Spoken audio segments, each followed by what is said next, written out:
قال الله سبحانه وتعالى ولله على الناس حج البيت من استطاع إليه سبيلا وقال النبي صلى الله عليه وسلم الحجاج والعمار وفد الله إن دعوه أجابهم وإن استغفروه غفر لهم أو كما قال صلی اللہ علیہ وسلم۔ میرا محترم دوستو، میرے بھائیو، الحمدللہ 4 روزہ حج تربیتی پروگرام کا کل سے آغاز ہو چکا ہے۔ آج اس کی دوسری نشست ہے، جس میں انشاءاللہ حج کی 3 اقسام، حج افراد، حج تمتع اور حج قران کا اجمالی تعارف آپ کی خدمت میں پیش کیا جائے گا۔ اور حجاج کرام عموماً جو حج کرتے ہیں وہ حج تمتع ہے، اور اس کے 2 حصے ہیں، ایک عمرہ اور دوسرا حج۔ انشاءاللہ آج کی اس نشست میں حج تمتع کی تفصیل شروع ہوگی، اور اس کا پہلا مرحلہ جو عمرہ ہے وہ آپ کی خدمت میں بیان کیا جائے گا۔ حج ایک بہت بڑی سعادت ہے، اسلام کا 5واں رکن ہے۔ اللہ تعالیٰ نے اسلام کی بنیاد جن 5 ستونوں پر رکھی ہے، ان میں 5واں اہم ترین ستون وہ حج ہے۔ آپ نے فرمایا بنی الاسلام علی 5 شہادت اللہ الہ الا اللہ وان محمد رسول اللہ واقام الصلاة وایتاء الزکاة وصوم رمضان وحج البیت۔ کہ اسلام کی بنیاد اللہ تعالیٰ نے 5 ستونوں پر رکھی ہے۔ ایک کلمہ طیبہ اور اللہ کی وحدانیت، نبی کریم صلی اللہ علیہ وسلم کی نبوت اور رسالت کی گواہی دینا، نماز قائم کرنا، زکوٰۃ ادا کرنا، رمضان المبارک کے روزے رکھنا، اور حج کرنا، بیت اللہ کا حج کرنا۔ حج صاحب استطاعت لوگوں پر فرض ہے اور بہت بڑی سعادت کی بات ہے۔ ایک صحابی نے نبی کریم صلی اللہ علیہ وسلم سے پوچھا، یا رسول اللہ ای الاعمال افضل، افضل ترین عمل کون سا ہے؟ افضل ترین عمل کون سا ہے؟ نبی کریم صلی اللہ علیہ وسلم نے فرمایا سب سے افضل عمل تو ایمان ہے، ایمان باللہ۔ انہوں نے عرض کیا ثم ماذا، اس کے بعد کون سا افضل عمل ہے؟ آپ نے فرمایا الجہاد فی سبیل اللہ، اللہ کے راستے میں جہاد کرنا۔ انہوں نے پوچھا ثم ماذا، صحیح بخاری اور صحیح مسلم کی روایت ہے کہ تیسرے نمبر پر اس کے بعد کون سا عمل ہے؟ تو نبی کریم صلی اللہ علیہ وسلم نے فرمایا حج مبرور، حج مبرور یہ سب سے افضل عمل ہے۔ اس پر اخراجات بہت آتے ہیں اور بظاہر اس میں مال نکلتا ہے، حقیقت میں اس سے دنیا بھی بنتی ہے، آخرت بھی بنتی ہے۔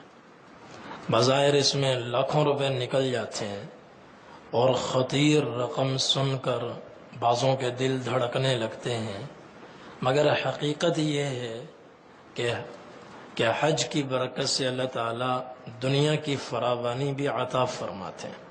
اس میں مال میں کمی نہیں ہوتی، بلکہ اس سے اضافہ ہوتا ہے۔ حضور نے فرمایا تابعوا بین الحج والعمرہ، حج عمرہ کثرت سے کیا کرو۔ کیوں؟ فإنهما ينفيان الفقر والذنوب كما ينفي الكير خبث الحديد والذهب والفضة۔ حج عمرہ کثرت سے کرنے سے فقر کے دروازے بھی بند ہوتے ہیں، فقر دور ہوتا ہے، اور گناہ انسان کے ایسے معاف ہوتے ہیں جیسے زنگ آلود لوہا، میلا کچیلا سونا چاندی بھٹی میں ڈالو اور وہ آگ میں جلے اور واپس آئے تو زنگ اتر چکا ہوتا ہے، لوہا چمکدار ہوتا ہے اور زیور بھی چمکتا ہوا باہر آتا ہے۔ ایسے ہی جب آدمی آداب کے ساتھ اور نبی کریم صلی اللہ علیہ وسلم کی سنت کے عین مطابق، آپ کے طریقے کے عین مطابق حج کو صحیح معنوں میں سیکھ کر کرتا ہے تو جب واپس آتا ہے تو فقر و فاقے کے دروازے بھی بند ہوتے ہیں، اللہ تعالیٰ مالی فراوانی بھی عطا فرماتے ہیں، اور ساتھ میں اللہ تعالیٰ اس کے اخلاق میں چمک دمک پیدا فرماتے ہیں، اس کے ایمان کو ایک جلا ملتی ہے، روشنی ملتی ہے، اس کے ایمان میں چمک پیدا ہوتی ہے، روشنی پیدا ہوتی ہے، صفات میں چمک آتی ہے۔ تو یہ بڑی سعادت کی بات ہے۔ تو حج کی 3 قسمیں ہیں، ایک حج افراد ہے اور ایک حج قران ہے اور ایک حج تمتع ہے۔ مختصر ان کا خلاصہ یہ ہے کہ حج افراد میں صرف حج ہوتا ہے، اس میں عمرہ نہیں ہوتا۔ یہاں سے آدمی جب احرام باندھتا ہے تو اس میں یہ نیت کرتا ہے، یا اللہ میں حج کرنا چاہتا ہوں، اس حج کو میرے لیے آسان فرما، قبول فرما، اور حج کی نیت سے وہ تلبیہ پڑھتا ہے اور کہتا ہے اللہم حجتن، اللہم حجتن، حج، اور پھر تلبیہ پڑھتا ہے لبیک اللہم حجتن، لبیک اللہم لبیک، لبیک لا شریک لک لبیک، ان الحمد والنعمت لک والملک لا شریک لک۔ یہ حج افراد ہے۔ اب اس میں کیا ہوتا ہے، جب آدمی یہاں سے جائے گا حرم میں تو یہ حج کا احرام باندھنے والا یہاں سے جب چلا جائے، یکم ذی قعدہ کو جائے، جیسے یکم ذی قعدہ سے فلائٹیں شروع ہو جاتی ہیں، ورنہ حج کا یہ احرام یکم شوال سے بھی باندھا جا سکتا ہے۔ یکم ذی قعدہ کو جائے یا 10 ذی قعدہ کو جائے یا 20 کو جائے یا یکم ذی الحجہ کو جائے یا 5 ذی الحجہ کو جائے، ہر حال میں جب چلا جائے یہ حلال ہوگا 10 ذی الحجہ کو قربانی کے بعد۔ رمی اور قربانی کرنے کے بعد یہ جا کر حلال ہوگا۔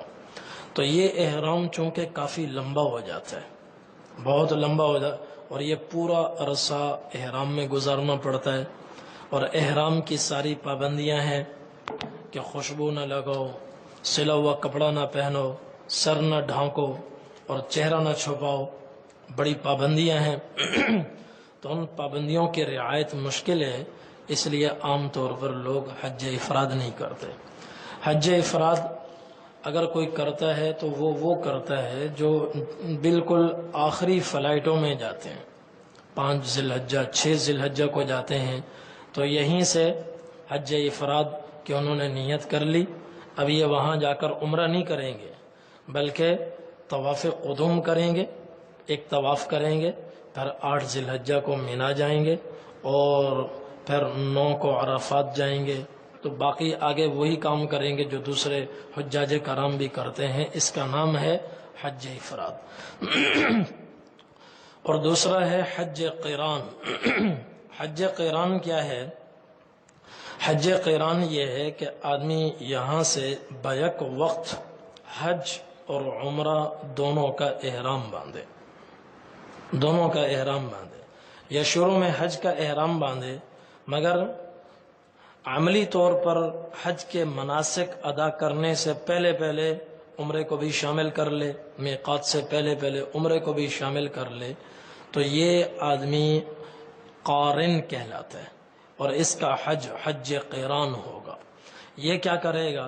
یہ وہاں جا کر پہلے عمرہ کرے گا، عمرہ کرنے کے بعد عمرے میں طواف اور سعی کرنے کے بعد یہ شخص حلق نہیں کروائے گا بلکہ بدستور احرام میں رہے گا، اور 8 ذی الحجہ کو یہ مینا جائے گا، پھر آگے عرفات اور پھر وہاں سے واپسی دوسرے حجاج کرام کی طرح 10 ذی الحجہ کو رمی اور قربانی کروانے کے بعد یہ شخص حلال ہوگا۔ اس میں بھی احرام لمبا ہو جاتا ہے، اس میں بھی احرام لمبا ہوتا ہے، اور اس میں حج بھی ہے، عمرہ بھی ہے۔ اور تیسرا ہے حج تمتع۔ حج تمتع گھر سے چلتے ہوئے آفاق سے صرف عمرے کی نیت کرنا، یا اللہ میں عمرے کی نیت کر رہا ہوں، اس عمرے کو میرے لیے آسان فرما، قبول فرما، پھر عمرے کی نیت سے وہ تلبیہ پڑھے، تو یہ شخص جب حرم میں پہنچے گا پہلے عمرہ کرے گا، عمرے کا طواف اور سعی کرنے کے بعد یہ حلق کروائے گا، یہ قصر کروائے گا اور حلال ہو جائے گا۔ احرام کی چادریں اتار کر اپنے سلے ہوئے کپڑوں میں، عام کپڑوں میں آ جائے گا۔ احرام کی پابندیاں اس پر ختم ہو جائیں گی۔ اب اسے 5 دن رہنا ہے، 10 دن رہنا ہے، جتنے دن رہنا ہے عام لباس میں رہے گا۔ 8 ذی الحجہ کو یہ دوبارہ احرام باندھے گا حج کا، وہیں حرم سے، اور سیدھا جائے گا مینا، اور وہاں سے جو دوسرے حجاج کرام کریں گے، مینا جانے کے بعد قران والے، افراد والے، تمتع والے سب ایک جیسے مناسک ادا کرتے ہیں، آگے کوئی فرق نہیں ہے۔ بس اتنا فرق ہے کہ جو حج افراد کرتا ہے اس کے ذمے قربانی نہیں ہے، اس کے ذمے قربانی نہیں ہے، واجب نہیں ہے، ہاں مستحب یہ ہے کہ وہ بھی قربانی پیش کرے۔ اور جو حج تمتع اور حج قران کرتا ہے اس پر لازم ہے کہ وہ دم تمتع، دم قران، شکرانے کا دم پیش کرے۔ اور یہ دم کس لیے ہوتا ہے؟ اس شکرانے میں ہوتا ہے کہ اللہ تبارک و تعالی نے ایک سفر میں حج اور عمرہ دونوں ادا کرنے کی توفیق عطا فرمائی، ورنہ حج کے لیے الگ سفر ہوتا، عمرے کے لیے الگ سفر ہوتا، دونوں اللہ تعالیٰ نے ایک سفر میں ادا کرنے کی توفیق عطا فرمائی، تو اس لیے یہ دم شکر ادا کیا جاتا ہے۔ حضرت عائشہ رضی اللہ عنہا فرماتی ہیں نبی کریم صلی اللہ علیہ وسلم نے مدینہ طیبہ ورود کے بعد سن 10 ہجری میں اپنی زندگی کا جب آخری احرام حج فرمایا تو ذوالحلیفہ سے جب آپ چلے تو فَمِنَّا مَنْ أَهَلَّ بِعُمْرَةٍ، ہمارے قافلے میں کچھ لوگ ایسے تھے جنہوں نے صرف عمرے کا احرام باندھا ہوا تھا اور انہوں نے آگے جا کر حج تمتع کرنا تھا۔ وَمِنَّا مَنْ أَهَلَّ بِحَجٍّ وَعُمْرَةٍ، اور کچھ لوگ ایسے تھے جنہوں نے حج اور عمرہ دونوں کا احرام باندھا ہوا تھا اور حج قران کر رہے تھے۔ وَمِنَّا مَنْ أَهَلَّ بِحَجٍّ، اور کچھ لوگ ایسے تھے جنہوں نے حج افراد اور افراد کا احرام باندھا ہوا تھا اور حج افراد کر رہے تھے۔ آپ صلی اللہ علیہ وسلم 25 یا 26 ذی القعدہ کو مدینہ طیبہ سے چلے تو قافلے میں تینوں طرح کے لوگ تھے، صرف عمرہ کرنے والے بھی تھے جنہوں نے حج تمتع کرنا تھا، صرف عمرے کا احرام باندھنے والے، حج اور عمرہ دونوں کا احرام باندھنے والے، اور صرف حج کا احرام باندھنے والے۔ تو حضرت عائشہ رضی اللہ عنہ فرماتی ہیں جنہوں نے صرف عمرے کا احرام باندھا تھا وہ مکہ آئے، انہوں نے طواف اور سعی کی، عمرے کے مناسک ادا کیے، فحل، پھر وہ حلال ہو گئے، عام کپڑوں میں آ گئے۔ اور جنہوں نے حج اور عمرہ دونوں کا احرام باندھا ہوا تھا یا صرف حج کا احرام باندھا تھا وہ 10 ذی الحجہ کو جا کر حلال ہوئے، اس سے پہلے وہ حلال نہ ہو سکے، نہ ہو سکتے تھے۔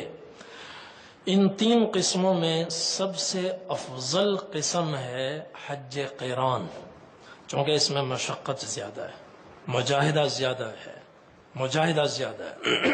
یہ عام طور پر احرام لمبا ہو جاتا ہے، ہر آدمی اخیر میں نہیں جاتا، اکثر حجاج کرام ذی القعدہ میں جا رہے ہوتے ہیں تو یہ احرام کبھی 20 دن ہو جاتا ہے، کبھی 1 مہینے کا ہو جاتا ہے، کبھی 1 چلے کا ہو جاتا ہے، اور کبھی 10 دن کا ہوتا ہے۔ اس میں مشقت زیادہ ہے، اور نبی کریم صلی اللہ علیہ وسلم نے جو اپنی زندگی کا آخری حج فرمایا وہ حج قران تھا۔ آپ کا حج قران تھا، شروع میں نبی کریم صلی اللہ علیہ وسلم نے صرف حج کا احرام باندھا، اور اس زمانے میں، آپ کے زمانے میں، یہ ایک روایت تھی کہ حج کے مہینوں میں عمرہ کرنا بہت ہی معیوب سمجھا جاتا تھا، اور اللہ تعالیٰ کو یہ رسم توڑوانی تھی۔ تو آپ صلی اللہ علیہ وسلم نے ذوالحلیفہ میں صرف حج کا احرام باندھا۔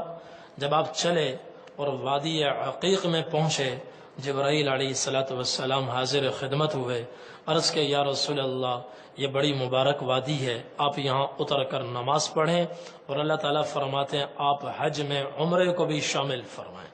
چنانچہ آپ نے اس وقت فرمایا اللہم حج لبیک اللہم حجتن وعمرتن، تو اب عمرہ بھی شامل ہو گیا۔ تو اب آپ صلی اللہ علیہ وسلم کا حج حج قران تھا۔ چنانچہ جب آپ مکہ مکرمہ میں تشریف لائے تو آپ صلی اللہ علیہ وسلم نے طواف فرمایا اور سعی کی۔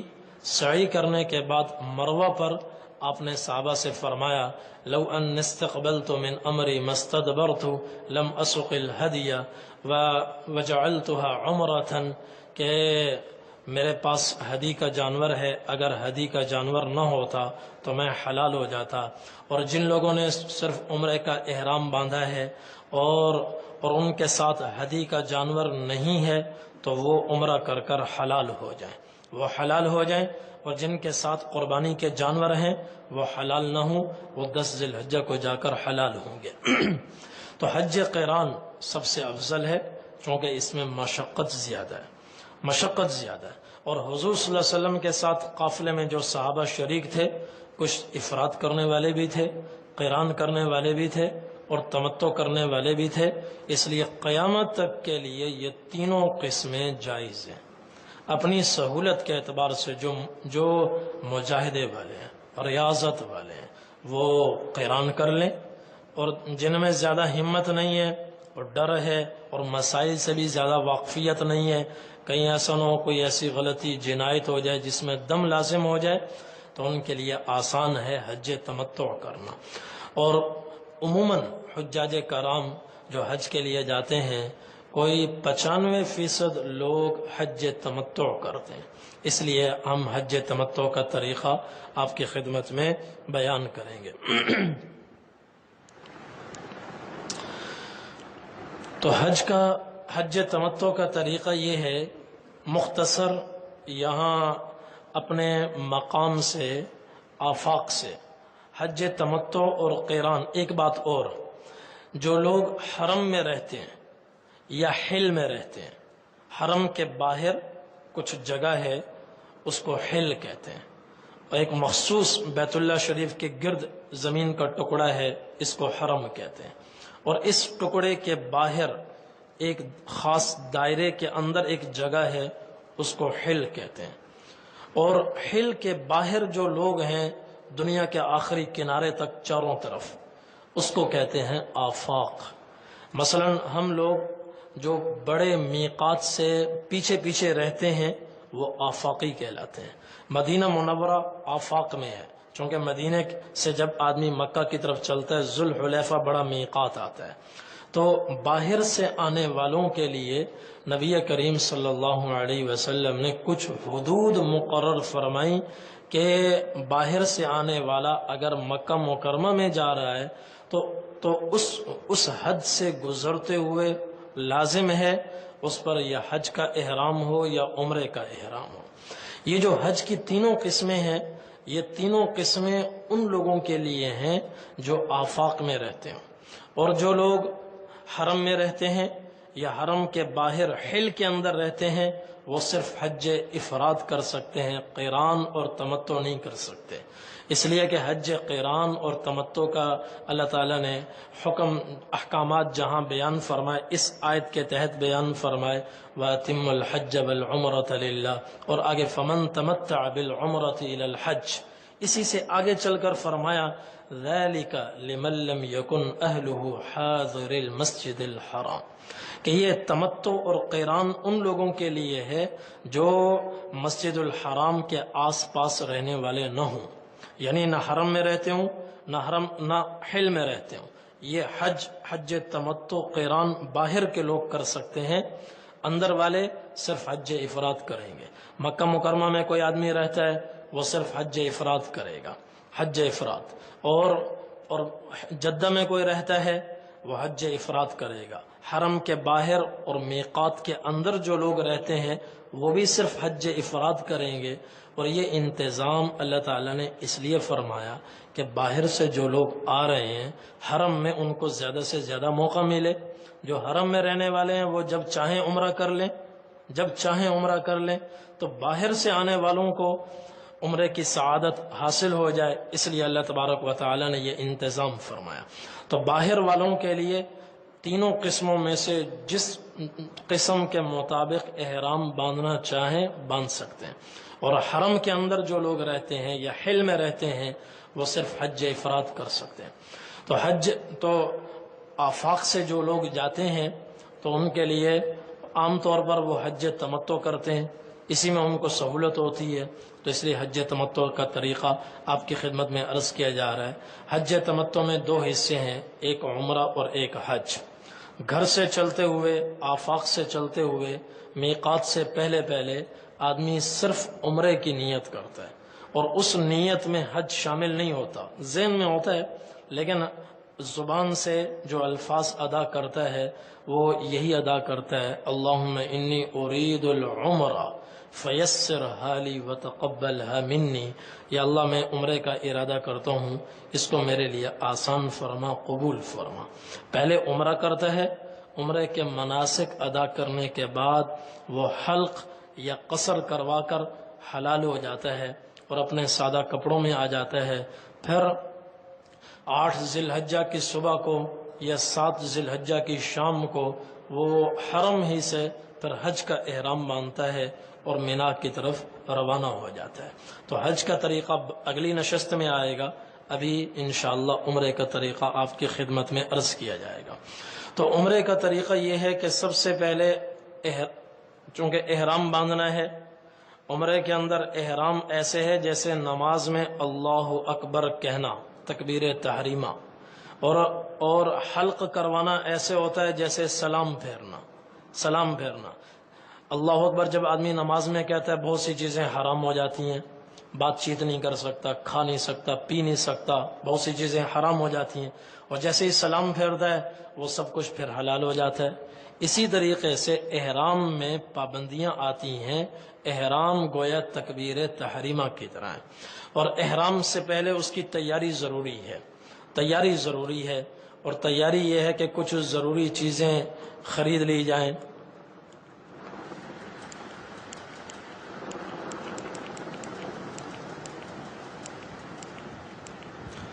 کچھ ضروری چیزیں خرید لی جائیں، 2 چادریں ہوں اور بیلٹ ہو، نقد رقوم اور پاسپورٹ وغیرہ رکھنے کے لیے، اور ایک چپل کی تھیلی ہو جس میں جو وہاں پر بہت زیادہ کام آتی ہے، جس میں چپل ڈال کر آدمی اپنے ساتھ رکھتا ہے، ورنہ کہیں بھی رکھنے سے وہ ادھر ادھر ہو جاتی ہے، پھر آدمی کو پریشانی ہوتی ہے۔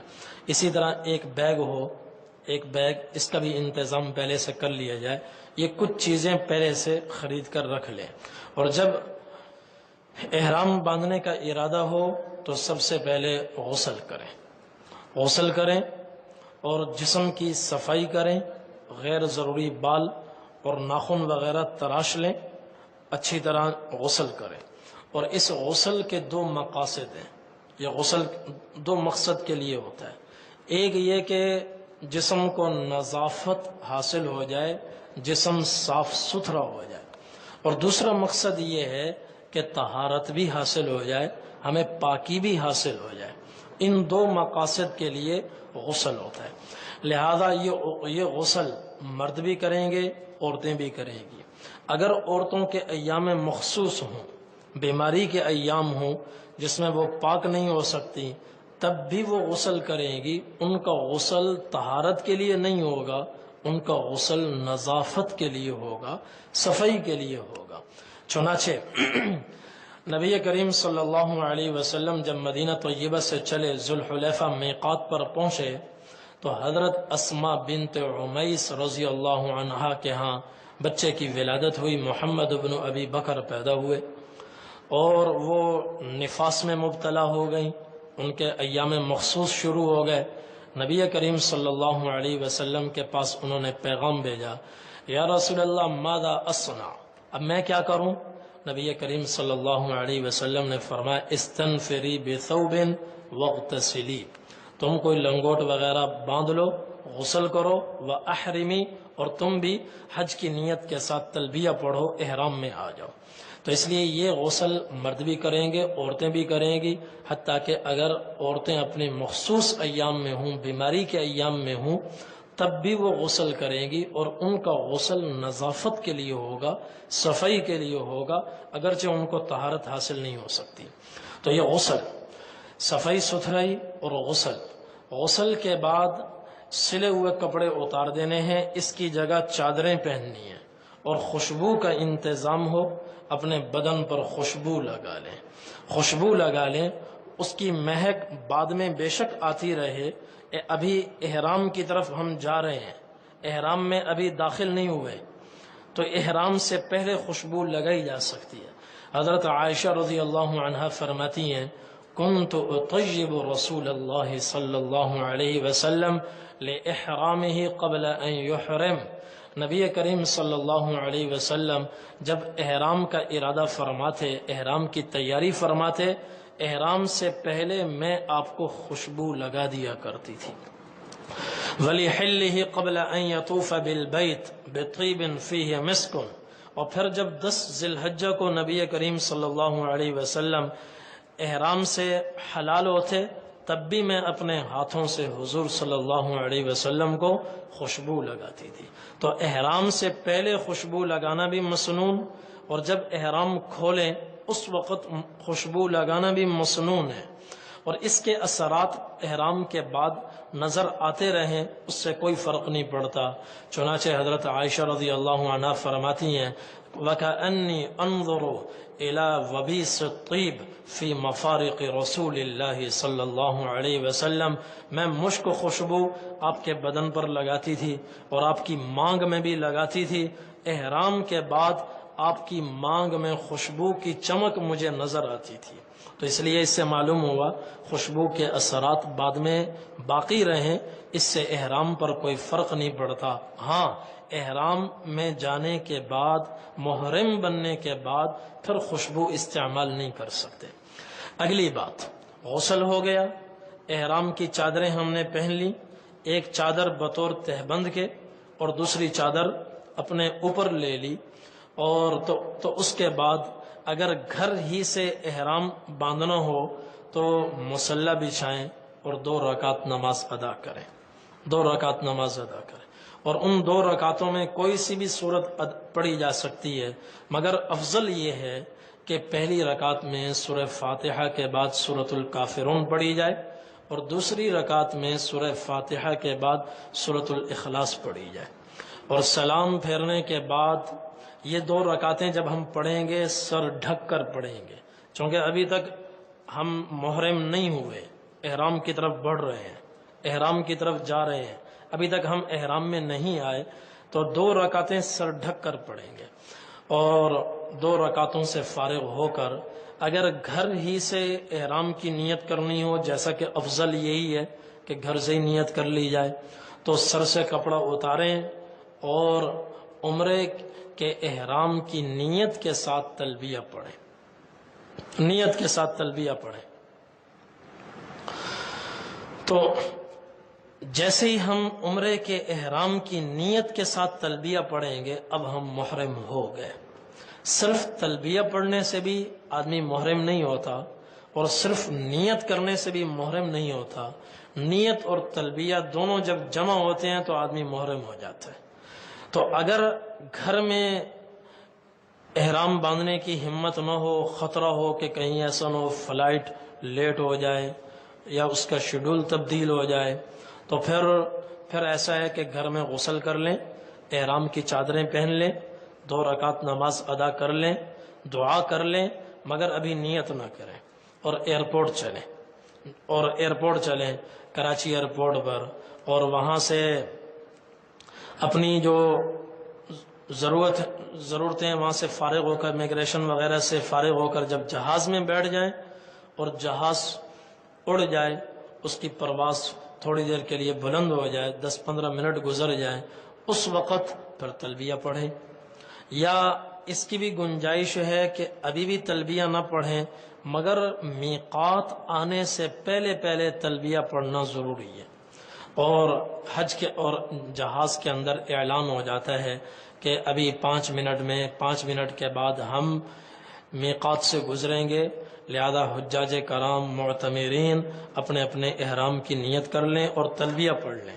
جہاز میں یہ اعلان ہوتا ہے، لیکن اس وقت بسا اوقات خطرہ ہو، چونکہ لمبا سفر ہے، 4 گھنٹے کا سفر ہے، اس لیے بسا اوقات آنکھ لگ جاتی ہے، نیند آ جاتی ہے، خطرہ ہوتا ہے کہ کہیں ایسا نہ ہو کہ بلا احرام ہم میقات سے گزر جائیں۔ اور اگر بلا احرام میقات سے گزر گئے اور آگے جا کر احرام باندھا اور حج کے عمرے کے افعال شروع کر دیے تو ایسی صورت میں دم دینا لازم ہو جائے گا۔ اس لیے اس سے پہلے پہلے احرام باندھنا ضروری ہے، احرام باندھنا ضروری ہے۔ تو یا تو گھر میں ہی نیت کر لیں، یا جہاز جب فضا میں بلند ہو جائے تو اس وقت نیت کر لیں۔ تو نیت کرنے کے بعد ہم محرم ہو گئے، حالت احرام میں آ گئے۔ اب احرام کی پابندیاں ہم پر لازم ہو جائیں گی۔ احرام کی پابندیاں کیا ہیں؟ کہ کوئی سلا ہوا کپڑا نہیں استعمال کر سکتے۔ آپ نے فرمایا، آپ نے لا تلبس القمص، کرتے مت پہنو، ولا العمائم، سروں پہ پگڑیاں نہ پہنو، ولا سراویلات، شلوار نہ پہنو سلی ہوئی، اور اسی طرح فرمایا کہ موزے استعمال نہ کرو، موزے استعمال نہ کرو، چہرہ نہ ڈھانپو، خوشبو نہ لگاؤ، خوشبو استعمال نہیں کر سکتے، موزے نہیں پہن سکتے، اور بند جوتی نہیں پہن سکتے۔ ضروری ہے کہ ایسی چپل ہو جس میں یہ پاؤں کی ابھری ہوئی ہڈی کھلی رہے اور دونوں طرف کے جو ٹخنے ہیں یہ دونوں ٹخنے بھی کھلے رہیں، اس کے اوپر کوئی چیز نہ آئے۔ تو عام تو ہمارے ہاں جو 2 پٹی والی چپل ملتی ہے، یہ چپل استعمال کی جائے، اس میں یہ ہڈی بھی کھلی رہتی ہے اور یہ دونوں ٹخنے بھی اس میں کھلے رہتے ہیں، دونوں ٹخنے کھلے ہونے ضروری ہے۔ اسی طرح حالت احرام میں خشکی کے جانور کا شکار نہیں کر سکتے، شکار نہیں، یہ تو چند وہ چیزیں ہیں، بال نہیں کاٹ سکتے، ناخن نہیں کاٹ سکتے، اور مردوں کے لیے کہ وہ چہرہ بھی نہیں چھپا سکتے اور سر بھی نہیں ڈھانپ سکتے، اور پاؤں میں موزہ نہیں پہن سکتے۔ عورتوں کا احرام یہ ہے کہ وہ عام بدستور سلے ہوئے کپڑے پہنے گی اور اپنی عام استعمال کی جوتی جو چاہیں وہ پہن سکتی ہیں، اور سر بھی ڈھانپیں گی۔ ان کا احرام ان کے چہرے میں ہے، چہرہ کھلا ہونا چاہیے، چہرے کے اوپر کپڑا نہ لگے۔ ان کا احرام یہ ہے کہ چہرے پہ کپڑا نہ لگے، خوشبو بھی وہ نہیں لگا سکتی، بال نہیں توڑ سکتی، ناخن نہیں کاٹ سکتی، شکار نہیں کر سکتی، اور سلے ہوئے کپڑے پہن سکتی ہیں، جوتی جو چاہیں استعمال کر سکتی ہیں، سر بھی ان کا ڈھکا رہے گا، سر کھولنا ان کے لیے جائز نہیں ہے۔ ہمارے لیے سر ڈھانپنا جائز نہیں ہے، ان کے لیے سر کھولنا جائز نہیں ہے اجنبی مردوں کے سامنے۔ اسی طرح ان کا احرام چہرے پہ کپڑا نہ آئے، چہرے پہ کپڑا نہ لگے، پردہ کرنا بھی ضروری ہے، اور اس کا بھی اہتمام ضروری ہے کہ کپڑا چہرے کو نہ لگے، تو پردہ بھی ضروری ہے۔ یہ نہیں ہے کہ احرام کی حالت میں پردے کا حکم سے وہ مستثنا ہو جائیں، ایسا نہیں ہے۔ حضرت عائشہ رضی اللہ عنہا فرماتی ہیں، کان الرکبان یمرون بنا ونحن مع رسول اللہ صلی اللہ علیہ وسلم محرمات، کہ ہم نے نبی کریم صلی اللہ علیہ وسلم کے ساتھ احرام باندھا ہوا تھا، ہم احرام میں تھیں اور قافلے ہمارے قریب سے گزرتے تھے۔ فَإِذَا حَاذُوا بِنَا سَدَلَتْ إِحْدَانَا جِلْبَابَهَا مِنْ رَأْسِهَا عَلَى وَجْهِهَا، جب کوئی قافلہ ہمارے بالکل قریب سے گزرتا تو ہم لوگ چہرے پہ کپڑا ڈال لیا کرتی تھیں، اور اس طرح پردہ کر لیا کرتی تھیں کہ کپڑا چہرے کو نہ لگے، پردہ بھی ہو جائے اور کپڑا چہرے کو نہ لگے۔ فَإِذَا جَاوَزُونَا کشفنا، جب وہ قافلے ہم سے دور نکل جاتے پھر ہم چہرہ کھول لیا کرتی تھیں۔ اس حدیث سے معلوم ہوا کہ پردہ بھی ضروری ہے. احرام کی حالت میں عورتوں کو پردے سے استثناء حاصل نہیں ہے. تو اس کا طریقہ یہ ہے کہ ان کے لیے ایک خاص قسم کا وہ ملتا ہے. میں ابھی دکھاتا ہوں آپ کو.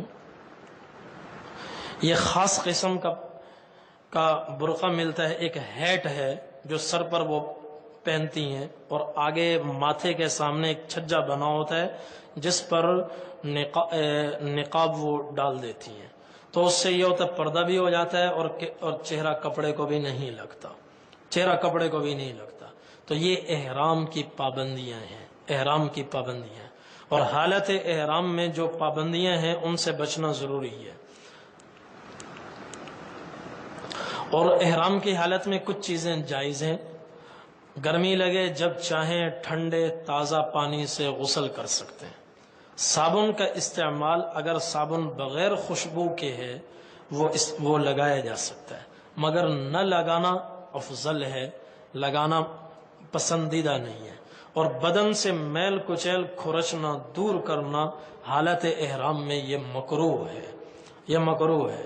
اور جسم میں کوئی عضو اگر زخمی ہو جائے، چوٹ آ جائے، چہرے اور سر کے علاوہ اس پر پٹی باندھنے کی ضرورت پڑے، اس پر پٹی بھی باندھی جا سکتی ہے.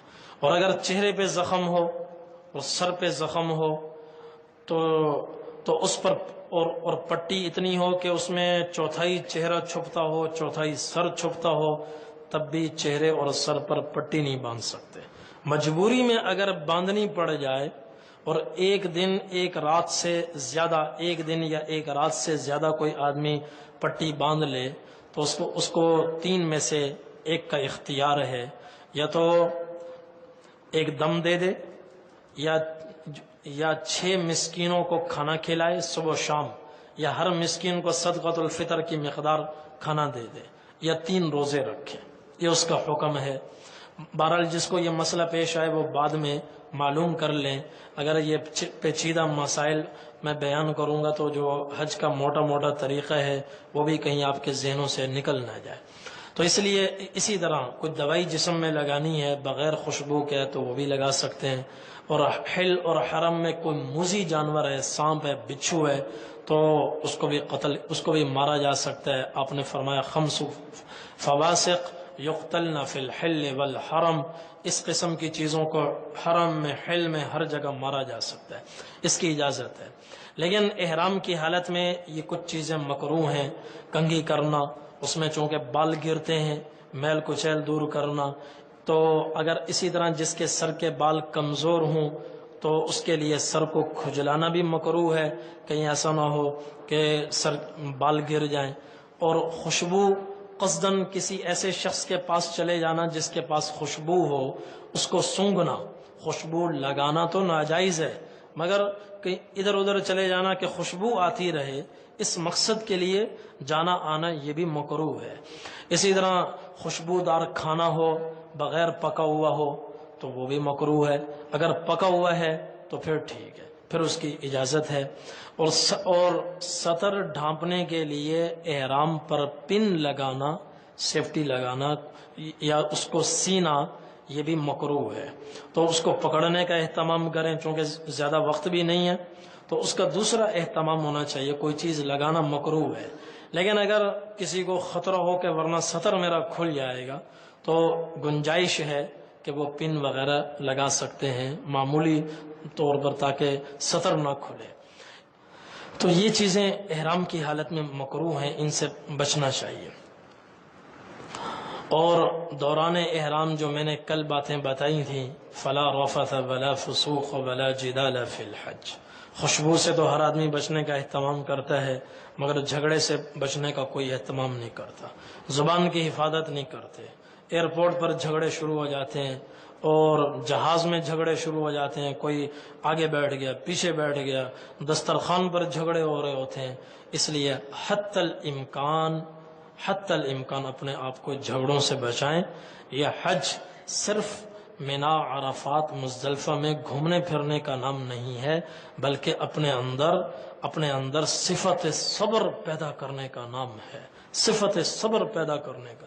ایک حدیث میں نبی کریم صلی اللہ علیہ وسلم نے ارشاد فرمایا، انما جعل الطواف بالبیت والسعی بین الصفا والمروہ ورمی الجمار لإقامت ذکر اللہ، کہ بیت اللہ کا طواف کس لیے ہے، صفا مروہ کی سعی کس لیے ہے، اور جمرات کی رمی کیوں ہے؟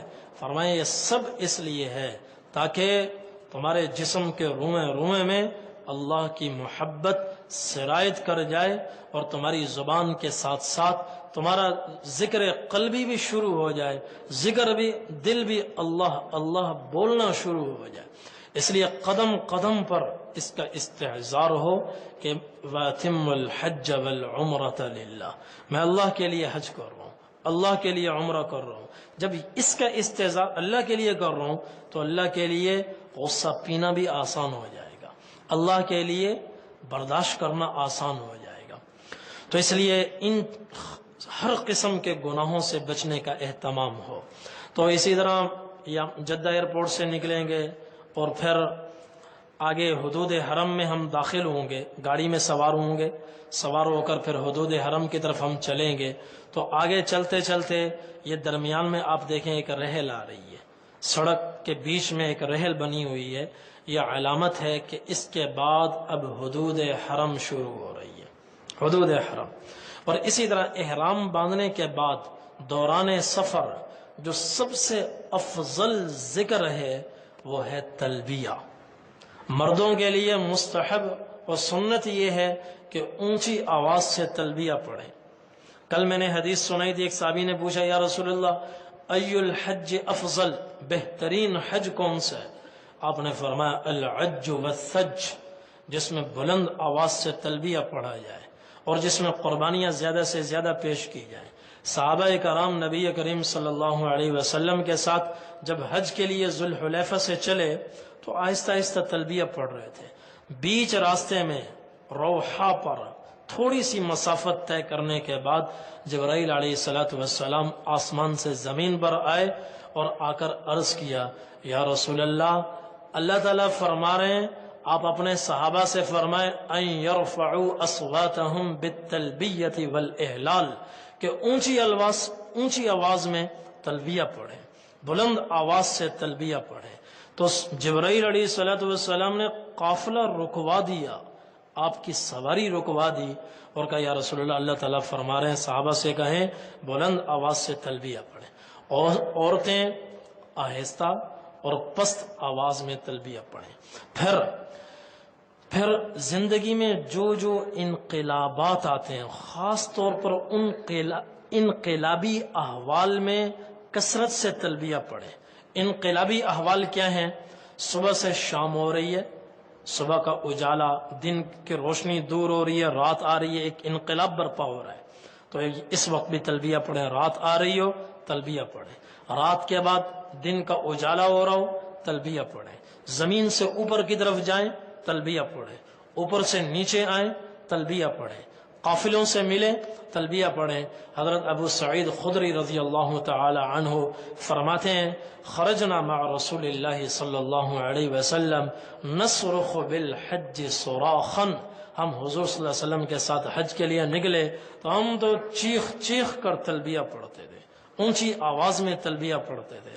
اور اونچی آواز میں تلبیہ پڑھنے کا ایک فائدہ یہ ہے کہ جب آدمی تلبیہ پڑھتا ہے تو بسا اوقات ساتھ میں کوئی ہمارے حاجی بیٹھا ہوتا ہے، حج کے لیے جا رہا ہے، عمرے کے لیے جا رہا ہے، تو وہ بھولا ہوا ہوتا ہے، بھولے ہوئے کو تلبیہ یاد آ جاتا ہے۔ اور پھر تلبیہ میں نے کل بتایا تھا اتنی بڑی عبادت ہے، جب آدمی تلبیہ پڑھتا ہے اس کے چاروں طرف، سامنے پیچھے، مشرق مغرب شمال جنوب، روئے زمین کے آخری کونے تک ہر ذرہ، ہر درخت، ہر پتا، ہر پہاڑ اس کے ساتھ شریک ہو کر تلبیہ پڑھتے ہیں، تلبیہ پڑھتے ہیں۔ اتنا تلبیہ اللہ تعالیٰ کو محبوب ہے۔ احرام کی حالت میں سب سے افضل عمل تلبیہ ہے، جو احرام سے شروع ہوتا ہے اور طواف پر ختم ہوتا ہے۔ جب طواف کرنے لگیں گے بس وہاں تلبیہ بند ہو جائے گا، اس کے بعد اب تلبیہ نہیں ہے۔ تو اس لیے دوران سفر قرآن کی تلاوت ہو، اللہ اکبر کی صدائیں ہوں اور تلبیہ ہو اور دوسرے اذکار بھی ہوں، لیکن تمام اذکار میں سب سے زیادہ فوقیت جس ذکر کو دی جائے وہ تلبیہ، لبیک اللہم لبیک لبیک لا شریک لک لبیک ان الحمد والنعمت لک والملک لا شریک لک۔ اور چلتے چلتے جب حدود حرم پر پہنچیں اور یہ رحل نظر آئے جو درمیان میں ہے اور علامت نظر آئے کہ اب اس کے بعد حدود حرم شروع ہو رہی ہے، تو ہوشیار ہو جائیں، چوکس ہو جائیں اور اپنے اندر نشاط پیدا کریں، اس لیے کہ حدود حرم میں داخل ہونے کے بعد ہر عمل کی قیمت بڑھ جاتی ہے اور 1,00,000 ہو جاتی ہے۔ یہاں 1,00,000 مرتبہ اللہ اکبر کہیں، حدود حرم میں 1 مرتبہ اللہ اکبر کہیں برابر ہے۔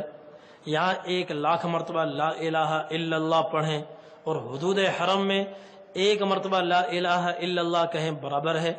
یہاں 1,00,000 مرتبہ قرآن ختم کریں، حدود حرم میں 1 مرتبہ قرآن کریم ختم کریں برابر ہے۔ کتنی قیمت بڑھ گئی۔ ساری زندگی لگا کر صبح و شام تلاوت کر کے کوئی آدمی 1,00,000 مرتبہ قرآن کریم نہیں پڑھ سکتا، اور وہاں 1 مرتبہ پڑھیں اور نامہ اعمال میں 1,00,000 مرتبہ قرآن کریم لکھا جائے گا، تو کتنا عمل کی قیمت بڑھ گئی۔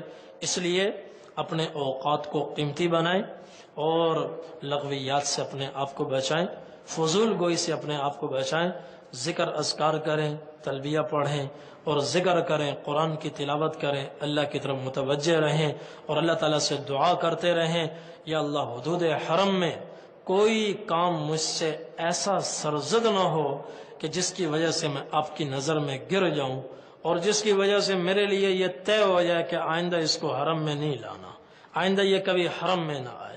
حضور نے فرمایا ابغض الناس الی اللہ ثلاثہ، 3 آدمیوں سے اللہ کو سخت نفرت ہے، 3 آدمی اللہ کو ایک نظر نہیں پاتے۔ کون سے؟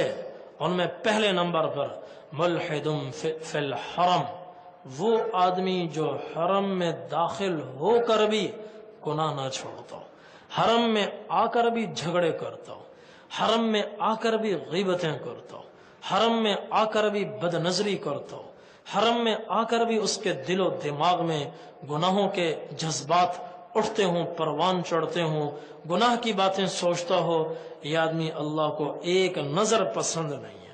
اور دوسرا وَمُبْتَغٍ فِي الْإِسْلَامِ سُنَّةَ الْجَاهِلِيَّةِ، اللہ نے جس کو اسلام کی روشنی عطا کی ہو اور سنت کا طریقہ معلوم ہو، پھر حضور کی سنت کے طریقے کو چھوڑ کر کہ نہیں یہ نہیں، مجھے میرے آباء و اجداد کا طریقہ زیادہ محبوب ہے، میرا باپ یوں کرتا تھا، میرا دادا یوں کرتا تھا، میری برادری یوں کرتی ہے، میرا خاندان یوں کرتا ہے، حالانکہ معلوم ہے کہ سنت یہ ہے، اللہ کے نبی کی سنت یہ ہے۔ جہالت کی وجہ سے سنت نہیں چھوڑ رہا، بلکہ علم کے باوجود حضور کی سنت پر اپنے آباء و اجداد کے طریقے کو ترجیح دے رہا ہے۔ حضور نے فرمایا یہ شخص بھی اللہ کو سخت ناپسند ہے، قابل نفرت ہے۔ اور تیسرا، جو کسی مسلمان کے خون سے اپنے ہاتھ رنگے، خون ناحق بہائے، اس سے بھی اللہ تعالیٰ کو سخت نفرت ہے۔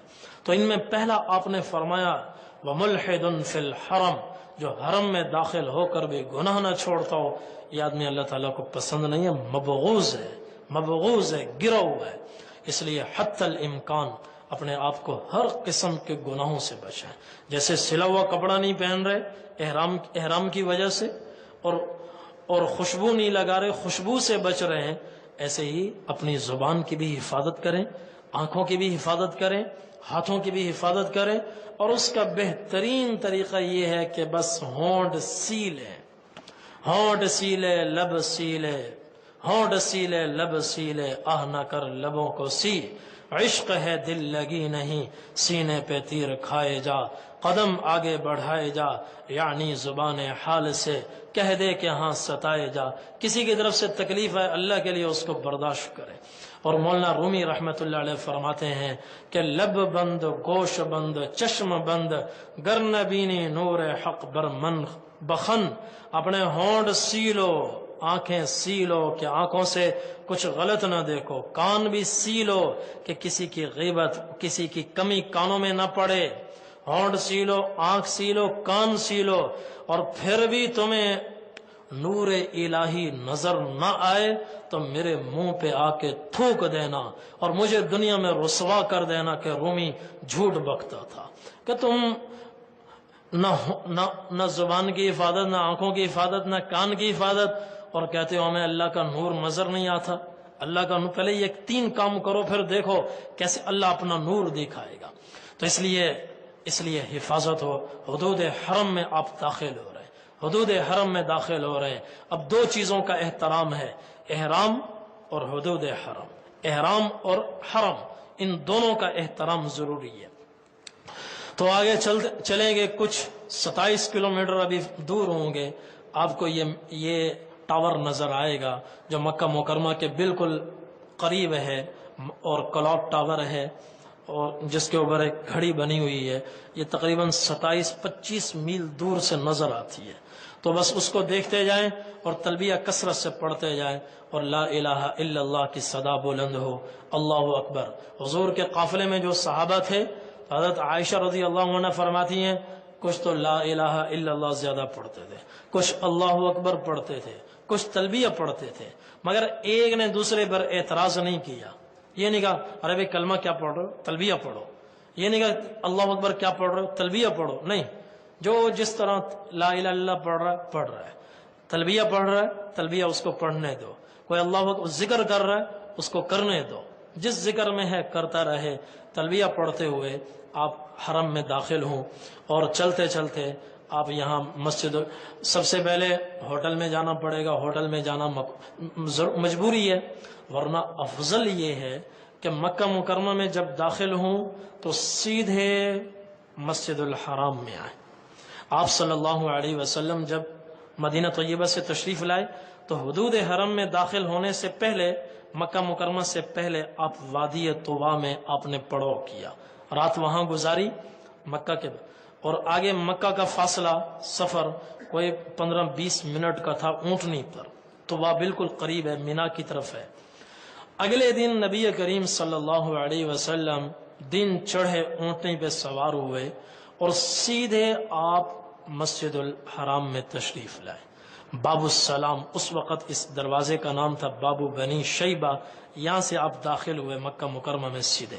اس لیے افضل یہ ہے کہ سیدھے حرم میں آئے، لیکن چونکہ ہوٹل جانا، سامان رکھنا مجبوری ہے، اور گھر سے چل کر ہوٹل پہنچنے تک میں نے محتاط اندازہ لگایا ہے تقریباً 12 گھنٹے کم از کم لگتے ہیں۔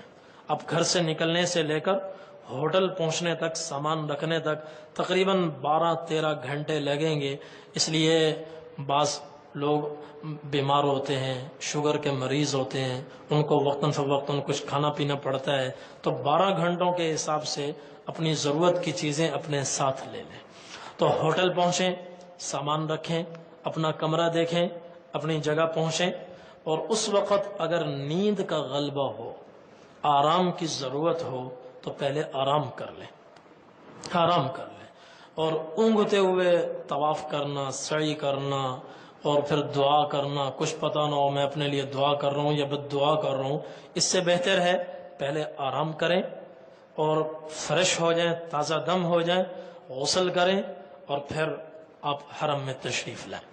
اگر آرام کی حاجت نہ ہو، وہاں پہنچ کر بھی طبیعت میں مکمل نشاط ہو اور طبیعت بالکل ہوشیار ہو، تو ایسی صورت میں سامان رکھ کر غسل کر کے آپ مسجد الحرام میں تشریف لے آئیں۔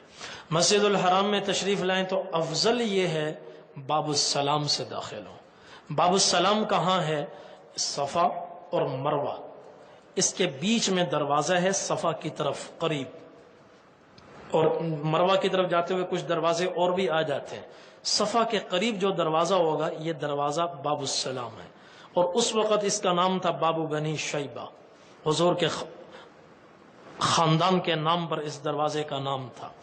تو اس سے آپ صلی اللہ علیہ وسلم مکہ مکرمہ میں داخل ہوئے، تو جس سے حضور داخل ہوئے اس سے داخل ہونا سب سے افضل ہے، چونکہ آپ صلی اللہ علیہ وسلم نے جب حج فرمایا قدم قدم پر یہ آواز بلند فرمائی، لتأخذوا عني مناسككم فإني لا أدري لعلی لا أحج بعد حجتی هذه. لوگوں دیکھ لو میں کیا کر رہا ہوں، حج کے مناسک سیکھ لو، اور مجھے نہیں پتا اگلے سال میں حج کروں گا کہ نہیں کروں گا، اور ہو سکتا ہے یہ میری زندگی کا آخری حج ہے. اس لیے بار بار آپ اعلان فرما رہے تھے. تو حضور صلی اللہ علیہ وسلم نے یہ نہیں فرمایا، آپ نے فرمایا مجھے دیکھو، مجھ سے سیکھو. تو جو عمل حضور نے کیا وہ سب سے افضل ہے، اس لیے اس دروازے سے داخل ہونا سب سے افضل ہے. اگر یہ دروازہ معلوم نہ ہو یا صفا کی طرف آتے ہوئے رکاوٹیں کھڑی ہوں اور آنا مشکل ہو، تو پھر پاکستانیوں کے لیے، ہندوستانیوں کے لیے جو سب سے قریب دروازہ ہوتا ہے وہ اس کا نام ہے باب الملک عبد العزیز، اور یہ بیت اللہ شریف کے بالکل قریب ہے. پاکستانیوں کو اللہ نے جو دروازہ دیا نا، یہ بھی بڑا شاہکار ہے، بڑا عمدہ ہے. سب سے، اور اس دروازے سے کھڑے ہوں تو سامنے بیت اللہ شریف نظر آتا ہے، سامنے بیت اللہ نظر آتا ہے.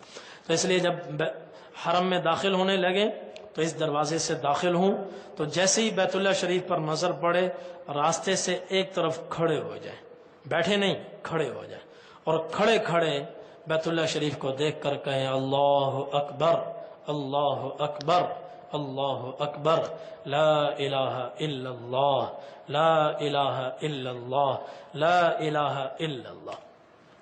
اور پھر ہاتھ درود شریف پڑھیں اور کھڑے ہو کر ہاتھ اٹھائیں، دعا کریں، بیٹھے نہیں، کھڑے کھڑے دعا کریں. اور یہ دعا کی قبولیت کا خاص وقت ہے. جو پہلی مرتبہ حج پر جا رہے ہیں اور پہلی نظر ان کی پڑ رہی ہے، وہ بھی ان کی تو قبولیت کا خاص وقت ہے ہی. جو ایک عرصے کے بعد جا رہے ہیں ان کے لیے بھی قبولیت کا خاص وقت ہے. اس وقت جو بھی دعا کی جائے اللہ تبارک و تعالی قبول فرماتے ہیں.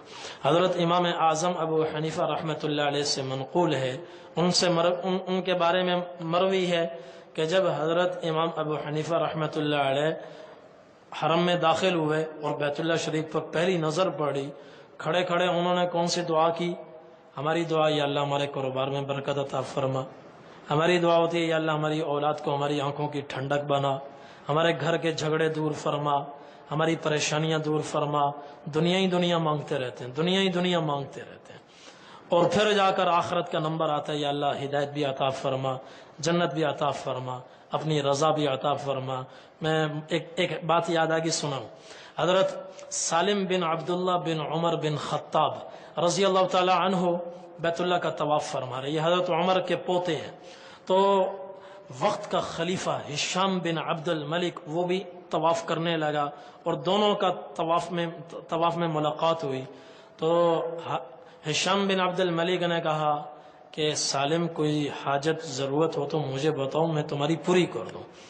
انہوں نے فرمایا کیا کہہ رہے ہو، اللہ سے ڈرو، اتق اللہ افی بیت اللہ اسأل غیر اللہ.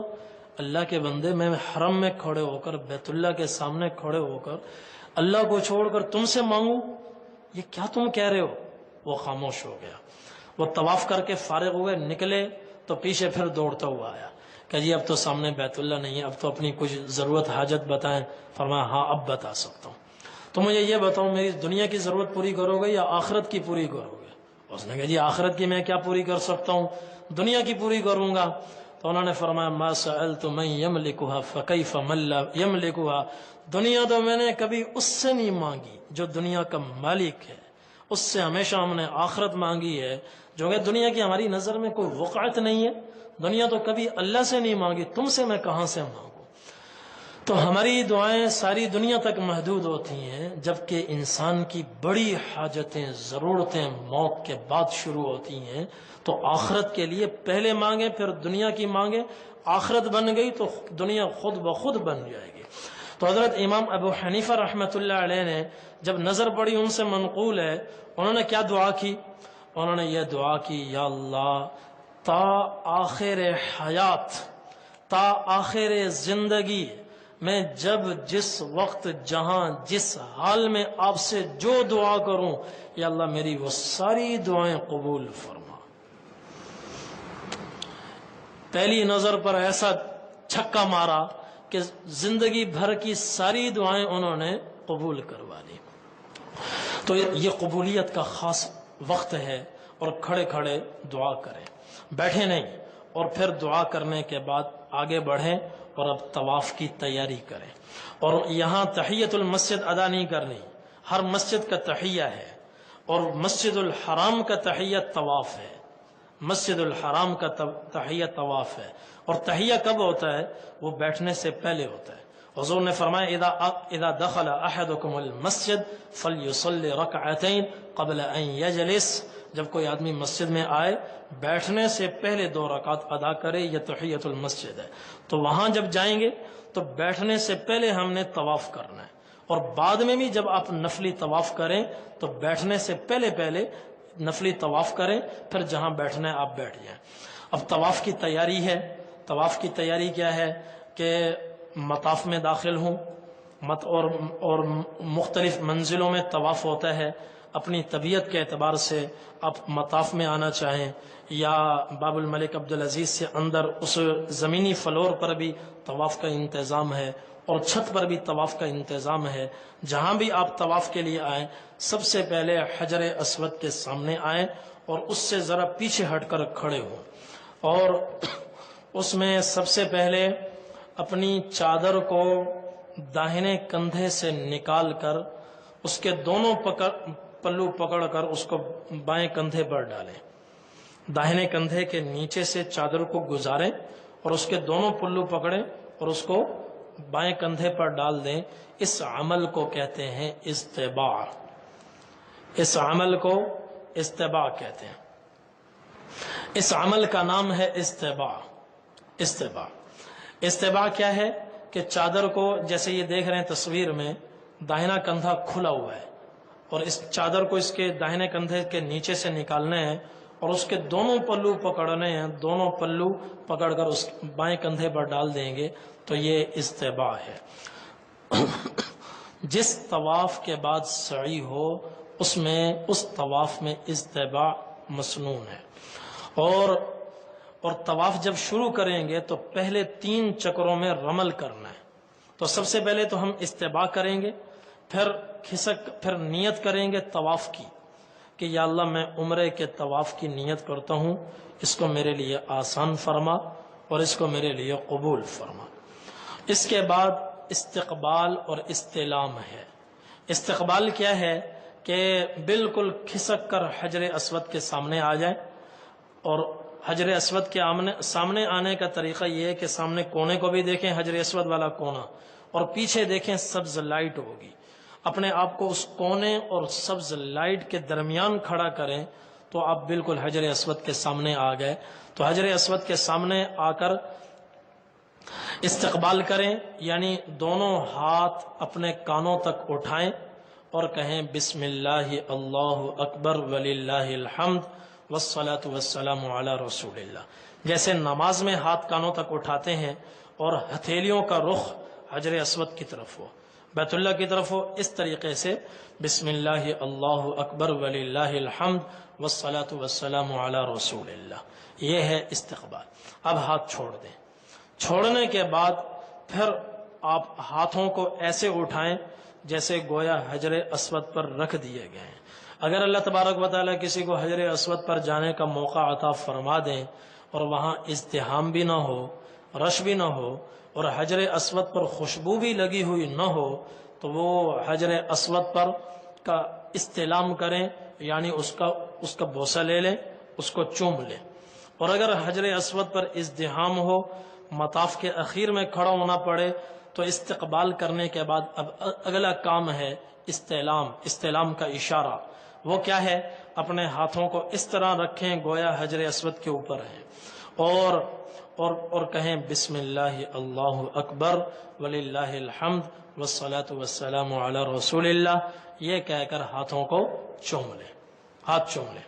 اس کے بعد پھر دائیں طرف تھوڑا سا مڑیں اس طرح کہ حجر اسود ہمارے بائیں کندھے کے بالمقابل آ جائے، اور اب بیت اللہ شریف کے گرد گھومنا شروع کریں، طواف کا عمل شروع کر دیں، طواف کا عمل۔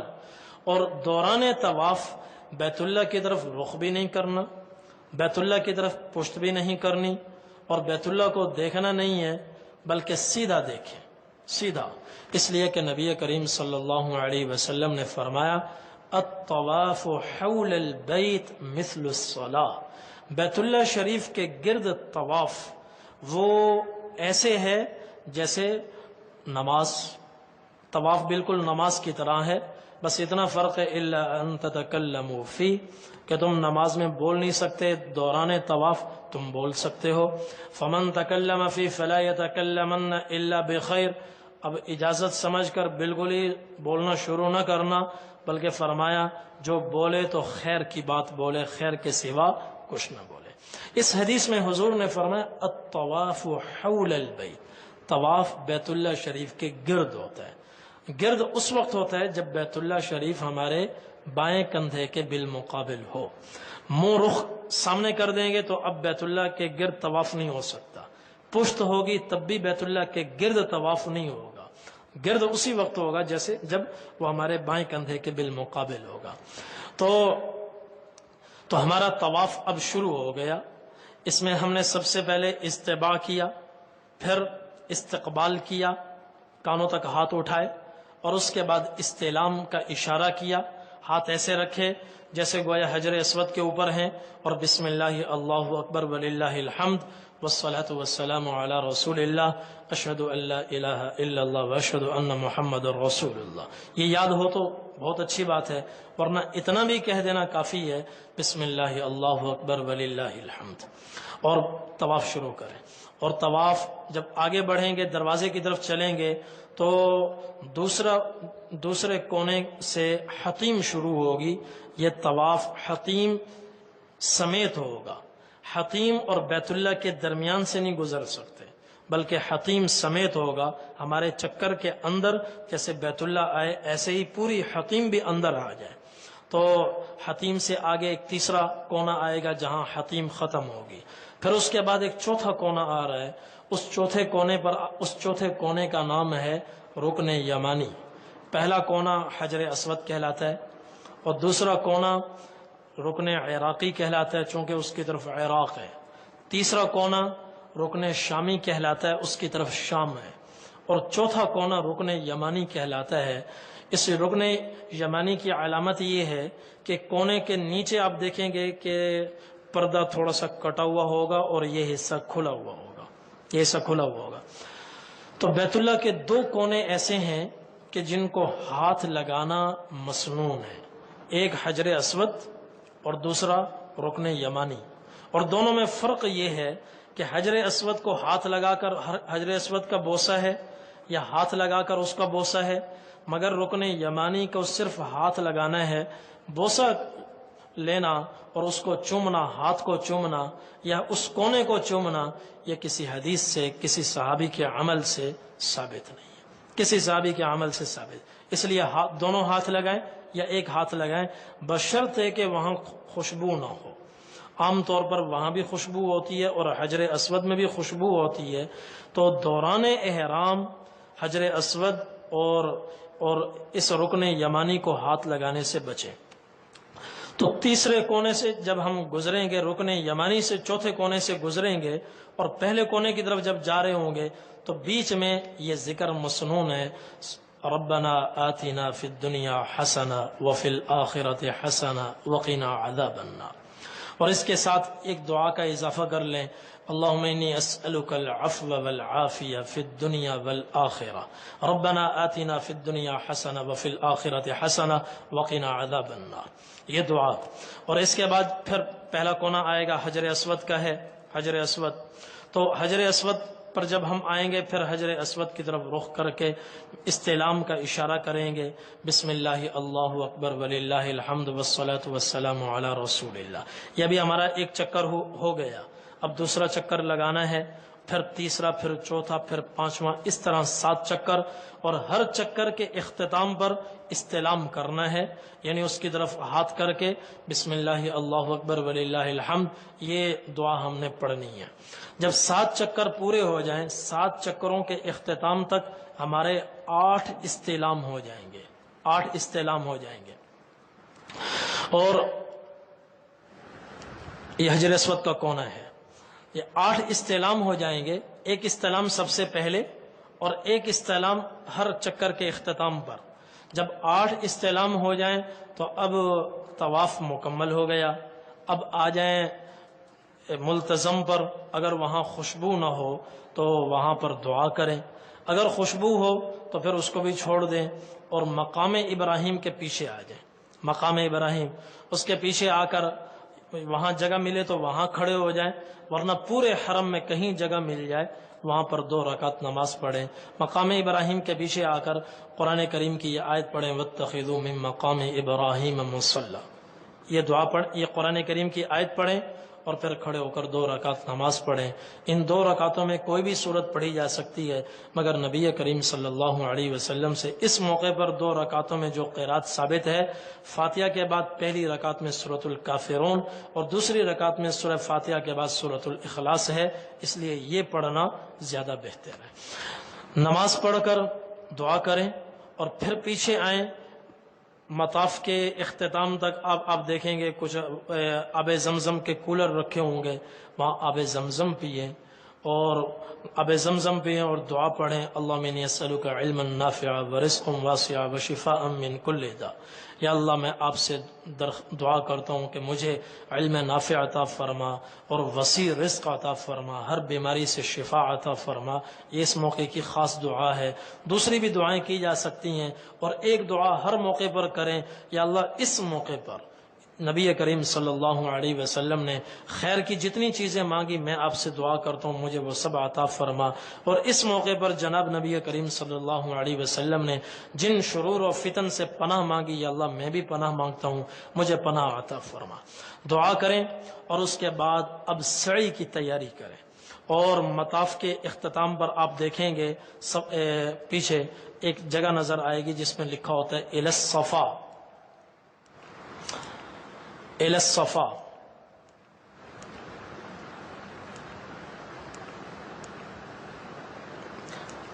یہ دروازہ ہے الی الصفا کا، صفا کی جانب. یہاں سے آپ چلے جائیں صفا پہاڑی کی طرف، صفا پہاڑی کی طرف، اور چڑھتے ہوئے جب پہلے جانے سے پہلے حجر اسود کا ایک 9واں استعلام کریں. حجر اسود کا 9واں استعلام کریں.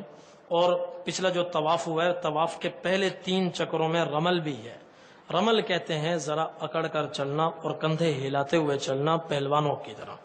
پہلے 3 چکروں میں رمل چڑھنا اور تھوڑا قدم اٹھا کے چلنا یہ مسنون ہے، مگر اس وقت جب وہاں بہت زیادہ رش نہ ہو اور ہمارے رمل سے کسی کو تکلیف نہ ہو.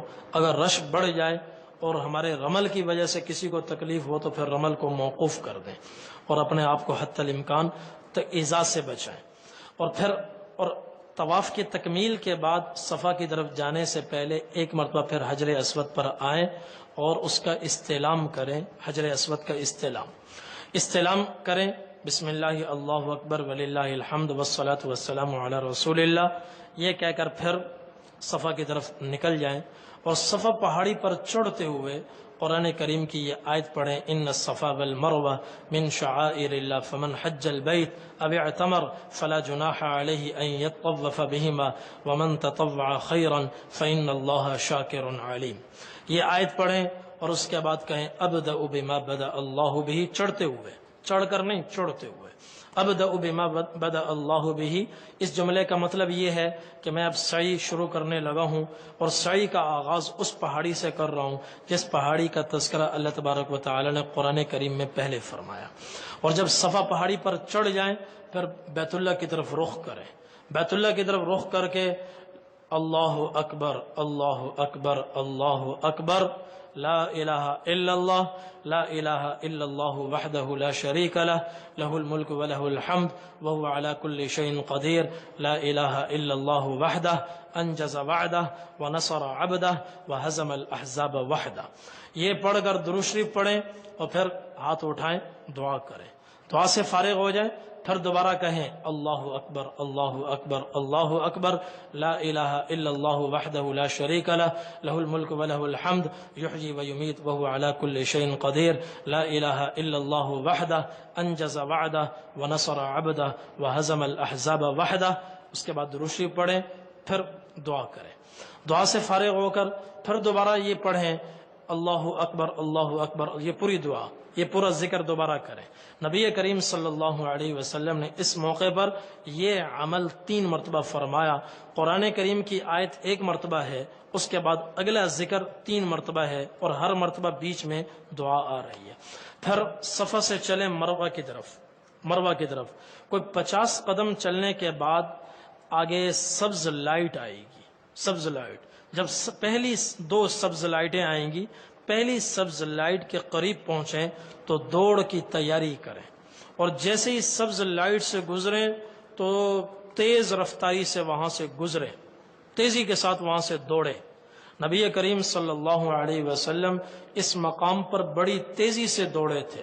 حضرت بنت ابی تجرات رضی اللہ عنہا فرماتی ہیں میں نے نبی کریم صلی اللہ علیہ وسلم کو سعی کرتے ہوئے دیکھا، اور آپ اس مقام پر جب گزرے تو وَإِنَّ مِئْزَرَهُ لَيَدُورُ مِنْ شِدَّةِ سَعْيِهِ، اتنی قوت کے ساتھ آپ دوڑ رہے تھے کہ آپ کا تہبند مبارک گھوم رہا تھا، اور آپ سعی فرما رہے تھے اور لوگوں کی طرف متوجہ ہو کر ارشاد فرما رہے تھے یا ایھا الناس اسعوا فإن اللہ كتب علیکم السعی، اے لوگو سعی کرو، اللہ تعالیٰ نے سعی تم پر لازم فرمائی ہے.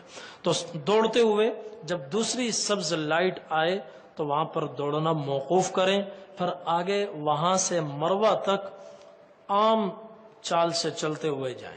اور یہ دوڑنا مردوں کے لیے ہے، عورتوں کے لیے نہیں ہے.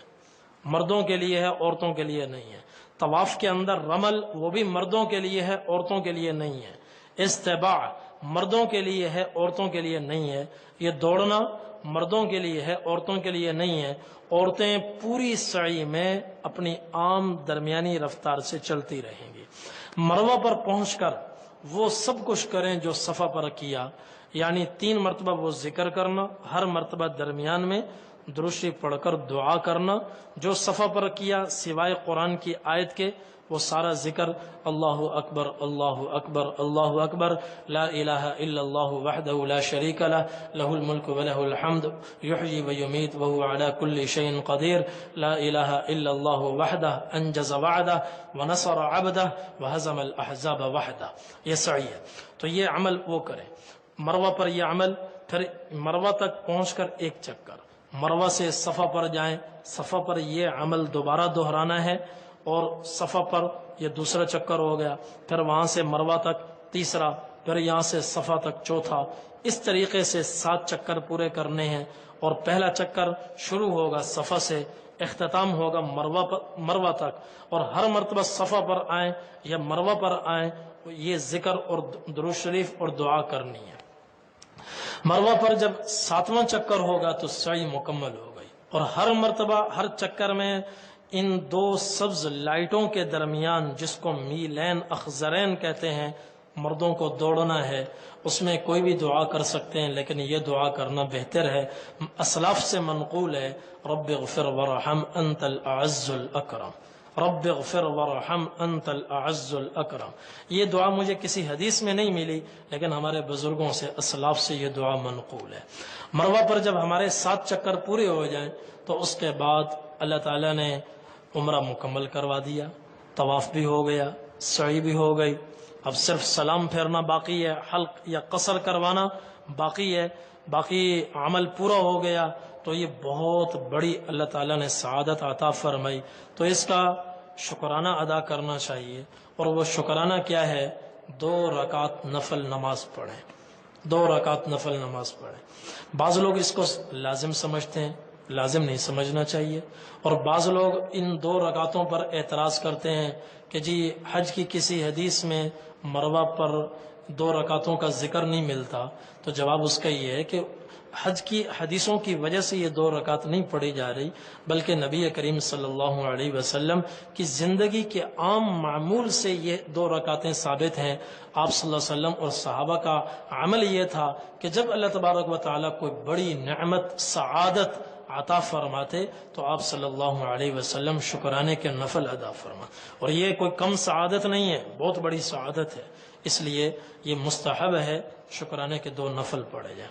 شکرانے کے 2 نفل پڑھنے کے بعد احرام میں بھی ہیں، طواف مکمل ہو گیا، سعی مکمل ہو گئے، اب ایک عمل باقی ہے، وہ ہے حلق، حلق کروانا باقی ہے۔ حلق بھی کروا سکتے ہیں، قصر بھی کروا سکتے ہیں، مردوں کو دو اختیار ہیں، حلق کروائیں یا قصر کروائیں۔ عورتوں کے لیے حلق ممنوع ہے، ناجائز ہے، ان کے لیے لازم ہے قصر کروانا۔ قصر کیا ہے کہ قصر اس کے لیے ہے جس کے بال، مردوں میں اس کے لیے جس کے بال ایک پورے سے زیادہ ہوں۔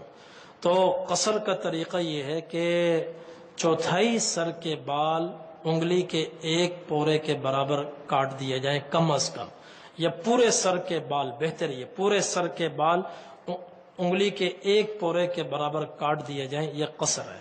عورتوں کے لیے کیا ہے؟ عورتیں اپنے سر کے اوپر سے بال لیں اور ان کو آگے سے پکڑ کر انگلی کے ایک پورے کے برابر اس کو کاٹ دیں، پھر دائیں طرف سے بال لے لیں، انگلی کے ایک پورے کے برابر شروع میں جہاں سرے ہیں وہاں سے کاٹ دیں، بائیں طرف سے لے لیں اور پیچھے سے لے لیں، اس طریقے سے پورے سر کے بال انگلی کے ایک پورے کے برابر کٹ جائیں گے، وہ حلال ہو جائیں گے۔ مرد حلق بھی کروا سکتے ہیں، قصر بھی کروا سکتے ہیں، لیکن حلق کروانا، اس طرح پھروانا، یہ زیادہ افضل ہے۔ آپ صلی اللہ علیہ وسلم نے حلق کروانے والوں کو، اس طرح پھروانے والوں کو 3 مرتبہ دعا دی ہے۔ آپ نے فرمایا اللہم اغفر للمحلقین، یا اللہ حلق کروانے والوں کی مغفرت فرما۔ حضرت عباس رضی اللہ تعالیٰ عنہ ساتھ کھڑے ہوئے تھے، عرض کیا والمقصرین یا رسول اللہ، اللہ کے رسول بال چھوٹے کروانے والوں کو بھی دعا میں شامل فرما لیں، قصر کروانے والوں کو بھی شامل فرما لیں۔ آپ صلی اللہ علیہ وسلم نے پھر دعا فرمائی اللہم اغفر للمحلقین، اللہم اغفر للمحلقین، یا اللہ حلق کروانے والوں کی مغفرت فرما۔ انہوں نے پھر لقمہ دیا، درخواست کی والمقصرین یا رسول اللہ، اللہ کے رسول قصر کروانے والوں کو بھی دعا میں شامل فرما لیں۔ آپ نے تیسری مرتبہ دعا دی اللہم اغفر للمحلقین، یا اللہ حلق کروانے والوں کو، اس طرح پھروانے والوں کی مغفرت فرما۔ انہوں نے پھر عرض کیا والمقصرین یا رسول اللہ، یا رسول اللہ قصر والوں کو بھی شامل فرما لیں۔ آپ نے فرمایا والمقصرین، یا اللہ قصر کروانے والوں کی بھی مغفرت فرما۔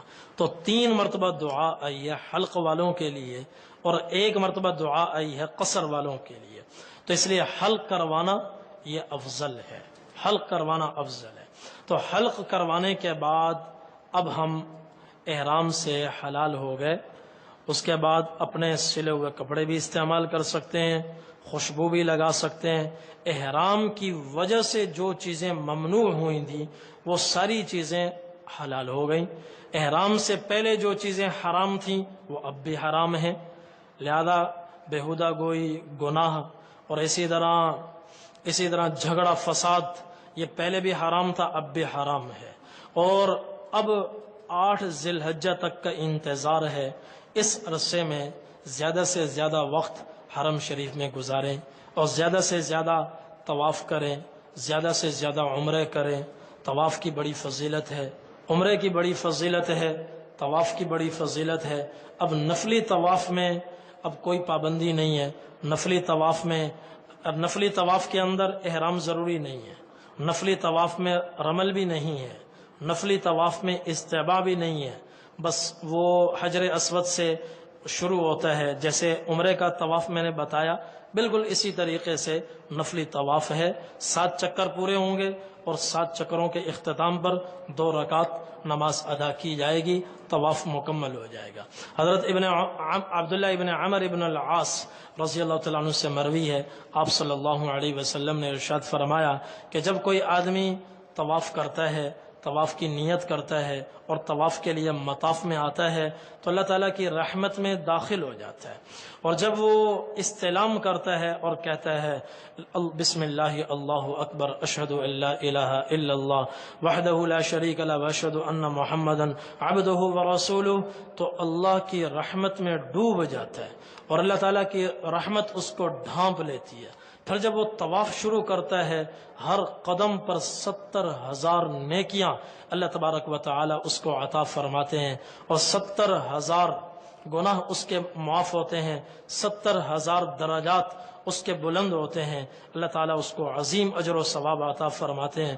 پھر جب وہ طواف مکمل کرنے کے بعد مقام ابراہیم کے پیچھے آ کر وہ 2 رکعت نماز ادا کرتا ہے تو اللہ تبارک و تعالی اس کو اتنا عظیم اجر و ثواب عطا فرماتے ہیں جیسے گویا اولاد اسماعیل میں سے اس نے 4 غلام خرید کر آزاد کیے۔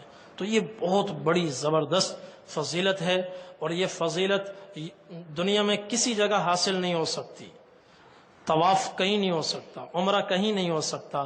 اس لیے وہاں پر جو وقت اللہ تبارک و تعالی جو دن عطا فرمائے ان دنوں کو غنیمت سمجھیں اور وہاں کی رحمتوں کو لوٹیں۔ حجر اسود کا اللہ تعالیٰ استعلام کی توفیق عطا فرمائے، بوسہ لینے کی توفیق عطا فرمائے۔ کسی کو تکلیف دیے بغیر بوسہ لینا پڑے تو بہت بڑی سعادت کی بات ہے اور بہت بڑی خوش قسمتی کی بات ہے۔ حضرت ابن ہشام فرماتے ہیں میں حضرت عطاء ابن ابی رباح جو حضرت عبداللہ بن عباس رضی اللہ تعالیٰ عنہ کے شاگرد ہیں، میں ان کے ساتھ طواف کر رہا تھا۔ طواف کرتے کرتے ہم پہنچے رکن یمانی تک۔ میں نے ان سے پوچھا یا ابا محمد ما بلغک عن الرکن الیمانی، ابو محمد رکن یمانی کے متعلق کوئی حدیث آپ نے سنی ہو تو مجھے سناؤ۔ انہوں نے فرمایا حضرت ابو ہریرہ رضی اللہ تعالیٰ عنہ نے مجھے یہ حدیث سنائی کہ نبی کریم صلی اللہ علیہ وسلم نے ارشاد فرمایا کہ وکل بہ 70 ملکن، کہ 70 فرشتے اللہ تعالیٰ نے رکن یمانی پر کھڑے فرمائے۔ اور جب کوئی آدمی رکن یمانی سے گزرتے ہوئے کہتا ہے سبحان اللہم انی اسألک العفو والعافیہ فی الدنیا والآخرہ ربنا آتنا فی الدنیا حسنہ وفی الآخرۃ حسنہ وقنا عذاب النار، یہ کہتا ہے تو 70 فرشتے اس کی دعا پر کہتے ہیں آمین، یا اللہ اس کی دعا کو قبول فرما۔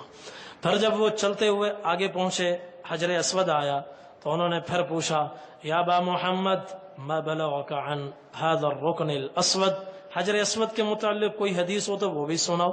فرمایا کہ حضرت ابو ہریرہ رضی اللہ تعالیٰ نے مجھے بتایا ہے من فاوضہ فانما فاوض ید الرحمن، کہ حضرت ابو ہریرہ رضی اللہ تعالیٰ نے فرمایا کہ حضور نے فرمایا جو حجر اسود کا بوسہ لیتا ہے گویا رحمان کے دست قدرت کا بوسہ لیتا ہے، اتنی بڑی فضیلت۔ پھر میں نے پوچھا طواف کی کوئی فضیلت، انہوں نے فرمایا کہ حضرت ابو ہریرہ رضی اللہ تعالیٰ نے مجھے یہ حدیث سنائی کہ نبی کریم صلی اللہ علیہ وسلم نے فرمایا من طاف ولم يتکلم الا سبحان اللہ والحمد للہ ولا الہ الا اللہ واللہ اکبر ولا حول ولا قوة الا باللہ، جو اس طرح طواف کرے کہ بیچ میں کوئی کسی سے گفتگو نہ کرے، جائز بات بھی نہ کرے، بس یہ ذکر اس کی زبان پر ہو 3 کونوں میں سبحان اللہ والحمد للہ ولا الہ الا اللہ واللہ اکبر ولا حول ولا قوة الا باللہ۔ اور رکن یمانی سے حجر اسود تک اللہم انی اسألک العفو والعافیہ فی الدنیا والآخرہ ربنا آتنا فی الدنیا حسنہ وفی الآخرۃ حسنہ وقنا عذاب النار۔ یہ آدمی اللہ کی رحمت میں ڈوبا ہوا ہوتا ہے، ہر قدم پر 10 بڑی نیکیاں اللہ تعالیٰ اس کو عطا فرماتے ہیں، 10 گناہ اللہ تعالیٰ اس کے معاف فرماتے ہیں، 10 درجات اس کے بلند فرماتے ہیں۔ اور جو طواف بھی کرتا رہے اور جائز باتیں بھی کرتا رہے، جائز گفتگو خیر کی باتیں کر رہا ہو، تو یہ طواف میں بس اللہ کی رحمت میں پاؤں تک ہوتا ہے۔ یہ ایسے ہوتا ہے جیسے کوئی پانی میں پاؤں تک جائے اور ٹخنوں تک بس اس کے پاؤں پانی میں ہو، اللہ کی رحمت کے دریا میں بس یہ ٹخنوں تک ہوتا ہے، اس سے اللہ کی رحمت اس سے اوپر نہیں آتی۔ جو خاموش ہوتا ہے، ذکر کرتا ہے، قرآن کی تلاوت کرتا ہے، اذکار کرتا ہے، اللہ کی طرف متوجہ ہوتا ہے، وہ آدمی اللہ کی رحمت میں ڈوبا ہوا ہوتا ہے۔ اور حجر اسود کے بارے میں حضور صلی اللہ علیہ حضرت ایک صحابی ہیں تبع تابعین میں سے ایک بزرگ ہیں حضرت حنظلہ، یہ شاگرد ہیں حضرت طاؤس کے۔ فرمایا ان کا معمول یہ تھا، طاؤس بڑے محدث ہیں تابعین میں سے، میں ان کے ساتھ طواف کر رہا تھا، میں نے ان کو دیکھا حجر اسود پر اگر موقع ملتا تو بوسہ لیتے، موقع نہ ملتا تو بس استلام کا اشارہ کر کے سامنے سے گزر جاتے. میں نے ان سے پوچھا, میں نے کہا آپ نے یہ عمل کہاں سے لیا؟ انہوں نے فرمایا کہ میں نے یہ عمل حضرت عبداللہ بن عباس رضی اللہ تعالیٰ عنہ سے لیا ہے کہ ان کو جب موقع ملتا تھا تو بوسہ لیتے تھے, موقع نہیں ملتا تھا تو استلام کرتے ہوئے گزر جاتے تھے. اور حضرت عبداللہ بن عباس رضی اللہ تعالیٰ عنہ نے فرمایا کہ میں نے یہ عمل حضرت عمر رضی اللہ تعالیٰ عنہ سے لیا ہے کہ ان کو جب موقع ملتا بوسہ لیتے, موقع نہ ملتا سامنے سے گزر جاتے, اور گزرتے ہوئے حجر اسود کو کہہ جاتے تھے انی اعلم انک حجر لا تنفع ولا تضر, میں جانتا ہوں کہ تم ایک پتھر ہو, نہ ذاتی طور پر نفع پہنچا سکتے ہو نہ ذاتی طور پر نقصان پہنچا سکتے ہو, تمہیں جو برکت حاصل ہے یہ سب اللہ کی دی ہوئی ہے. لولا انی رأیت رسول اللہ صلی اللہ علیہ وسلم قبلک ما قبلتک, اگر میں نے حضور صلی اللہ علیہ وسلم کو تمہارا بوسہ لیتے ہوئے نہ دیکھا ہوا تھا تو میں تمہارا بوسہ نہ لیتا. اور حضرت عمر فرماتے ہیں میں نے یہ عمل حضور صلی اللہ علیہ وسلم سے لیا کہ آپ کو جب موقع ملتا آپ بوسہ لیتے, نہیں تو استلام کر کے آپ گزر جاتے.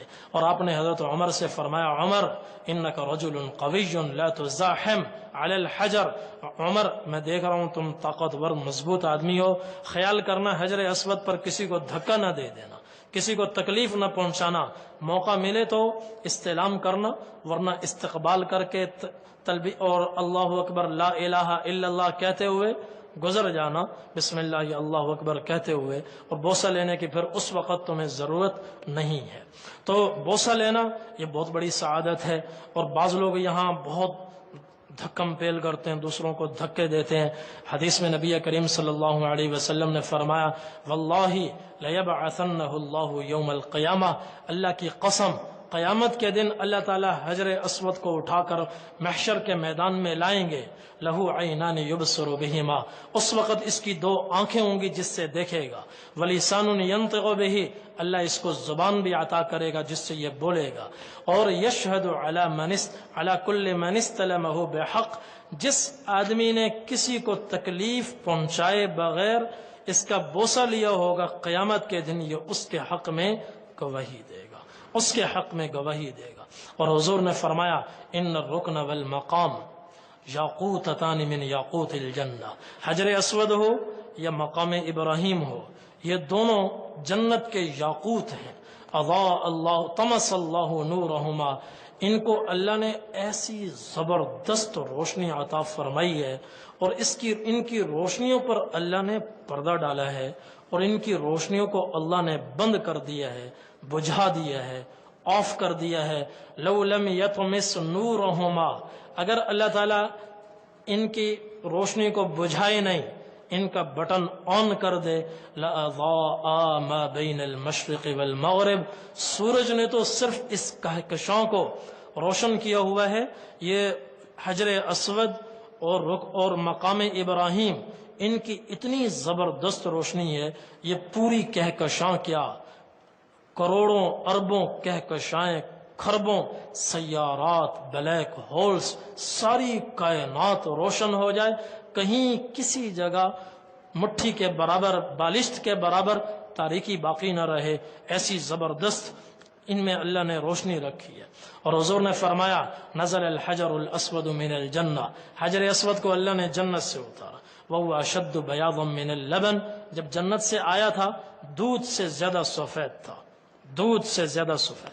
فَسَوَّدَتْهُ خَطَايَا بَنِي آدم, لوگوں کی خطاؤں کی وجہ سے یہ سیاہ ہو گیا. اس سے یہ معلوم ہوا کہ یہ گناہ کش ہے. جب آدمی کسی کو تکلیف پہنچائے بغیر اس کا استلام کرتا ہے تو اس کے گناہ کھچ جاتے ہیں, گناہ ختم ہو جاتے ہیں. اس لیے تمام صحابہ کرام کے برعکس حضرت عبداللہ بن عمر رضی اللہ تعالیٰ عنہ وہ حجر اسود پر بھی کھڑے رہتے اور رکن یمانی پر بھی کھڑے رہتے. رش ہوتا, ازدحام ہوتا, دھکے برداشت کرتے, تاخیر برداشت کرتے, مگر رکن یمانی کو ہاتھ لگا کر آگے جاتے, حجر اسود کو ہاتھ لگا کر آگے جاتے. تو ان کے ایک شاگرد تھے عبید بن عمیر, انہوں نے پوچھا کہ حضرت میں نے کسی صحابی کو اس طرح مشقت اٹھاتے ہوئے, دھکے برداشت کرتے ہوئے نہیں دیکھا, آپ کو میں نے دیکھا ہے کہ آپ مشقت برداشت کرتے ہیں، دھکے برداشت کرتے ہیں، رکن یمانی کو بھی ہاتھ لگاتے ہیں، حجر اسود کو بھی ہاتھ لگاتے ہیں، اس کی کیا وجہ ہے؟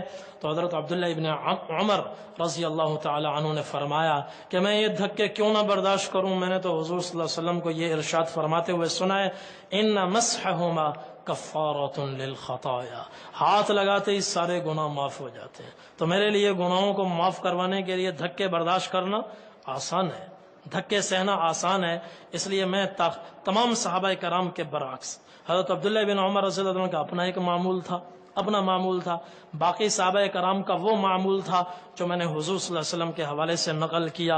اور صحابہ کے بارے میں حضور نے فرمایا اصحابی کالنجوم بأیہم اقتدیتم اہتدیتم، سارے صحابہ ستاروں کی طرح ہیں، کسی کے پیچھے چلو، چاہے ابن عمر کے پیچھے چلو، تم جنت میں پہنچ جاؤ گے۔ بس ایک بات طے ہے کہ وہاں حتی الامکان کوشش ہو ہماری ذات سے کسی کو تکلیف نہ ہو، ہماری ذات سے کسی کو تکلیف نہ ہو۔ اور جب طواف مکمل ہو، طواف کے لیے آئیں تو ترچھے ہو کر آئیں۔ طواف مکمل ہو تو ضروری نہیں ہے کہ یہیں سے آپ کو سیدھا جانا ہے، نکلنا ہے، نہیں، جیسے آدمی دریا کو عبور کرتا ہے، ترچھا عبور کرتا ہے، اس طریقے سے آپ ترچھے چلیں، چاہے آپ کو پورا ایک مرتبہ چکر لگا کر کیوں نہ آ جانا پڑے، کیوں نہ آ جانا، چونکہ ایک دم سیدھا جائیں گے تو رش اتنا ہوتا ہے، ازدحام اتنا ہوتا ہے کہ لوگوں کی روانی بھی متاثر ہوتی ہے اور لوگوں کو شدید تکلیف ہوتی ہے، اذیت ہوتی ہے، ہم غیر ارادی طور پر بھی کسی کی تکلیف کا سبب نہ بنے۔